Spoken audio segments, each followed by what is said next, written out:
إن الحمد لله نحمده ونستعينه ونستغفره ونؤمن به ونتوكل عليه ونعوذ بالله من شرور أنفسنا ومن سيئات أعمالنا من يهده الله فلا مضل له ومن يضلله فلا هادي له وأشهد أن لا إله إلا الله وأشهد أن محمدا عبده ورسوله بلغ الرسالة وأدى الأمانة ونصح الأمة. ما بعد فقد قال الله تعالى في كتابه الكريم: يا أيها الذين آمنوا اتقوا الله وكونوا مع الصادقين.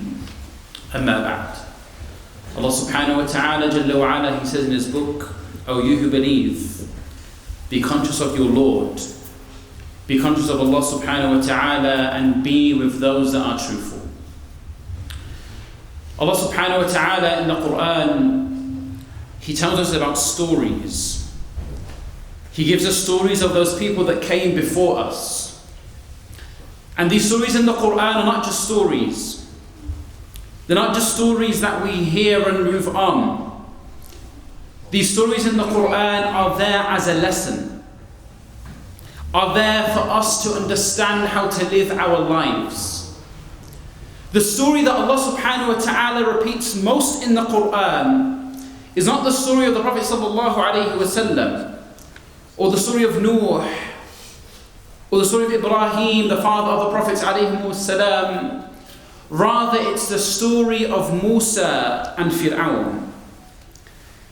And today we're going to be looking at the story of Pharaoh, this tyrannical figure that Allah subhanahu wa ta'ala frequently mentions in the Quran. And the last time in the Mus'haf, if you're starting from Baqarah going down, the last time that Pharaoh is mentioned in the Quran is Surah Al-Nazi'at.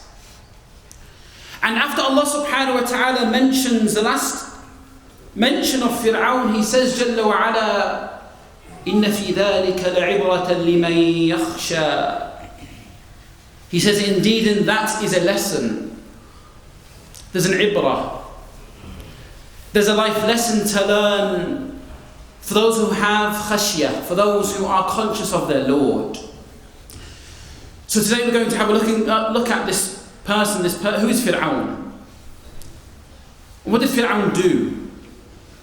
The first thing to understand when we talk about Pharaoh is that Pharaoh within himself is not strong. And when Allah subhanahu wa ta'ala talks about the story of Musa and Pharaoh, there's other characters. There's other characters in the story.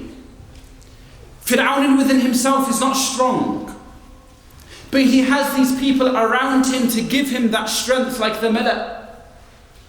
Those people around him, Haman, Qarun, these figures that are around Pharaoh that perceive Pharaoh as giving him this strength that he has.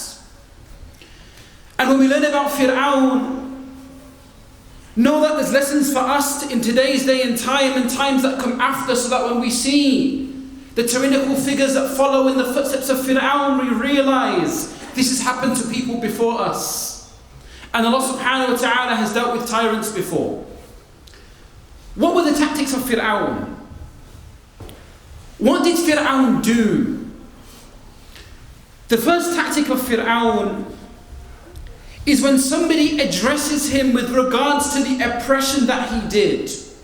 Because what he did is he oppressed this nation, the Banu Israel, this weak nation. He oppressed them and tortured them and persecuted them. And the first tactic of the Pharaoh is when somebody tries and addresses this persecution that Pharaoh does, he'll change the topic.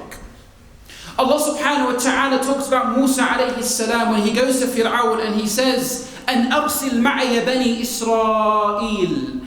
Musa says to Pharaoh, send with me Banu Israel. Stop your persecution. Stop persecuting them. What was Pharaoh's reply? Pharaoh said back to Musa alayhi salam, وَفَعَلْتَ فَعَلَتَكَ الَّتِي فَعَلْتَ وَأَنْتَ مِنَ الْكَافِرِينَ. Pharaoh says back to Musa alayhi salam, oh, and you did that thing that you did? Remember that thing, Musa? That thing that you did? He's changing the topic. He's not addressing the persecution that Pharaoh has done, killing so many babies, persecuting women, persecuting this whole nation. But he'll highlight the one thing that Musa alayhi salam did. The one mistake Musa did in this time when he's addressed with regards to his persecution, he'll change the topic. And of course what he's referring to is when Musa alayhi salam is defending one of the Banu Israel against the Egyptians, and in that defense he accidentally kills this Egyptian man. So what Fir'aun does is when he's addressed with this persecution, he changes the topic and says, "Oh Musa, but you did that thing that you did. That thing that you did." That's the first tactic of the Fir'aun. The second tactic of Fir'aun is propaganda. You see, the Fara'ina, these tyrants, what they need to do is they need to make sure that propaganda is there so that they can be justified in the persecution that they can do. Fir'aun, he had these hashara, these people that would go into the towns and spread news. Allah subhanahu wa ta'ala, he says in the Quran, فَأَرْسَلَ فِرْعَوْنُ فِي الْمَدَائِنِ حَاشِرِينَ. Fir'aun sent these people up across into the towns. إِنَّ هَؤُلَاءِ لَشِرْذِمَةٌ قَلِيلُونَ. These people of Banu Israel, they're insignificant people. They're insignificant people. وَإِنَّهُمْ لَنَا لَغَائِظُونَ. And they've made us angry. What they've done, they've made us angry. وَإِنَّا لَجَمِيعٌ حَاضِرُونَ. And we're worried about them. They're a threat to national security, Fir'aun says. And he's got to spread this propaganda. He's got to spread this propaganda in the Madain, in the town, so that when Fir'aun tortures them, and when he does his persecution, he can say, well, we were worried about them. They're a threat to national security. They're just a little nation, that they're not very significant. That's the second tactic of Fir'aun, propaganda. And that's the tactic that the Fara'ina after Fir'aun, that they use is propaganda. The third tactic of the Fir'aun, and the Fara'ina that come after Fir'aun, is that they deal without any mercy with regard to those people that stand in their way. One of the characters that is interesting in terms of the story of Musa and Fir'aun are the magicians. These magicians, subhanAllah, they were hired by Fir'aun to go against Musa alayhi salam, but Iman came into their hearts. And they realized that the Rabb of Musa and Harun, that Allah subhanahu wa ta'ala is true. And when Iman comes into somebody's heart, then they have a type of power, they have a type of strength that is unrivaled. Because when they turned back on Fir'aun, Fir'aun didn't just say, "I'm going to kill you." He didn't just say, "I'm going to fire you." He said, "I'm going to torture you." He said, "I'm going to chop off your hands." Fir'aun said to the magicians, "I'm going to chop off your feet." He said, "I'm going to crucify you." But these magicians, these people in the face of tyranny, these people in the face of death, these people when they saw death right in front of their eyes and they realized that there was this tyrannical ruler in front of them, because Iman had come into their hearts, they said, "La ضير, inna ila rabbina munqalibun." They said, "No problem." They said, "Do as you wish. Torture us, kill us, chop off our hands, chop off our feet, burn down our houses. We're going back to our Lord. Inna ila rabbina munqalibun." And this is the person, when Iman comes into somebody's heart, this is the strength that they have. That when there's a tyrannical ruler right in front of them, it doesn't matter. La ضير. I don't care, because I know that my Lord is above this tyrannical ruler. And I know that is what with my Lord is better. أقول قولي هذا واستغفر الله لي ولكم ولسائر المسلمين فاستغفروه إنه هو الغفور الرحيم.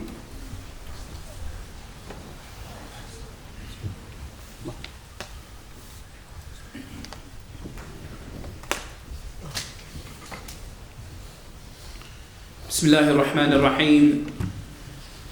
الحمد لله رب العالمين، والصلاة والسلام على سيدنا محمد وعلى آله وصحبه وسلم تسليما كثيرا.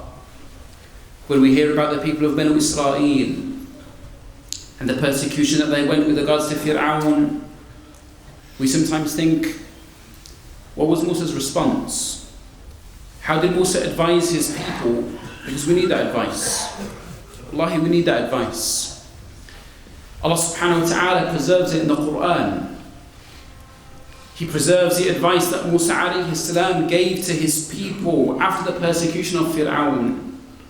Allah Jalla wa Ala said in Surah Al-A'raf, قال موسى لقومه استعينوا بالله واصبروا إن الأرض لله يورثها من يشاء من عباده والعاقبة للمتقين. Musa alayhi salam, he says to his people, استعينوا بالله, rely upon Allah, put your trust in Allah, واصبروا, and be patient. In this persecution of Fir'aun, of this tyrannical ruler, Musa gives advice to his people. And this is the advice that we need today. استعينوا بالله واصبروا. And Musa alayhi salam says to Banu Israel, إن الأرض لله. He says that the world, it belongs to Allah. The world doesn't belong to Fir'aun. The world doesn't belong to the USA. The world doesn't belong to Israel. The world doesn't belong to the United Kingdom. إن الأرض لله. The world belongs to Allah subhanahu wa ta'ala. يورثها من يشاء من عباده. And He gives it to whoever He wants amongst His slaves. والعاقبة, and the end. The end winning. The end is from amongst the muttaqeen. The end belongs to the people of taqwa. The end belongs to those people who are conscious of their Lord. So I advise you, my brothers and sisters, taqullah, وكونوا مع الصادقين. Be from amongst those people of taqwa, and be with those that are truthful. You know, استعينوا بالله. When you rely upon Allah subhanahu wa ta'ala, it doesn't mean that you sit down and you say, Allah, deal with it. That's not what asta'inu billah means.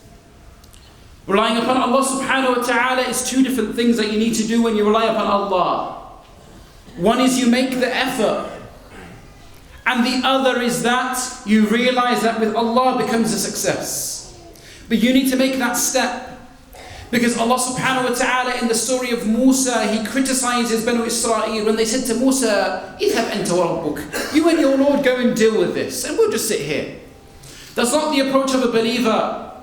Rather, the approach of the believer is he does whatever he can. And somebody might think, طيب, what can I do?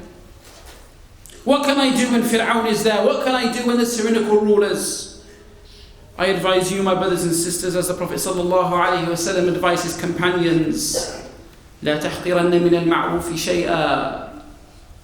Don't belittle any deed that you do, no matter how little it is. Don't belittle any deed that you do. And as the Prophet sallallahu alaihi wasallam once, when he was describing the hellfire, and he says sallallahu alaihi wasallam, واتقوا النار ولو بشق تمرة, or كما قال عليه الصلاة والسلام, he says, fear the fire, even if it was with half a date. Half a date. إيش هذا half a date?